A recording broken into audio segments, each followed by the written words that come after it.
প্রথমেই ক্ষমা চেয়ে নিচ্ছি, এরকম মহিলা মানুষের আমি আমার ভিডিওর ভিতরে রাখি নে বা আনি নে, আনারই চেষ্টা করি, কারণ কি ভালো লাগে না। যাই হোক, তবে আজকে আনার কারণ হলো ইনারই হোটেল, এটা ইনারই দোকান। আমি বেশ অনেক বছর ধরে ইনার হোটেলে খাই। আর যশোরের ভিতরে বাড়ি, আপনি যশোরের আশেপাশে না আছে না থাকতে পারে, আপনি এই হোটেলে যদি না খেয়ে থাকেন আমি মনে করবো আপনি বিশাল বড় লস খাচ্ছেন।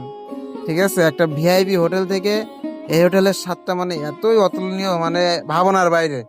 মানে এনার হয়তো এনার হোটেলটা দেখলে কারোর পছন্দ হবে না, এনার দোকানটা দেখলে মানে একটা চার দোকান মতো ছোটখাটো, কিন্তু এনার রান্না মাশাল্লাহ, মানে এনার রান্নার কাছে আমার মনে হয় না আর কারো রান্নার মেলবে। যাই হোক, অনেকের কাছে অনেক রকম থাকতে পারে, কিন্তু এনার রান্নাটা আমার কাছে ভালো লাগে। এনার দোকানের লোকেশনটা হলো আপনার যশোর মনিহার থেকে ঢাকা রোড, এই যে মোল্লাপাড়া মসজিদ মোড় বলে, এটা মোল্লাপাড়া মসজিদ মোড়।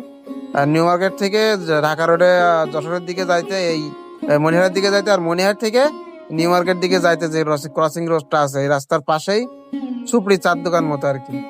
একদিন যদি মানে সময় হয় সুযোগ হয় একদিন আসেন, এনার এখানে খাওয়া দাওয়া করেন, ইনশাল্লাহ ভালো লাগবে। আমি রেগুলার খাই।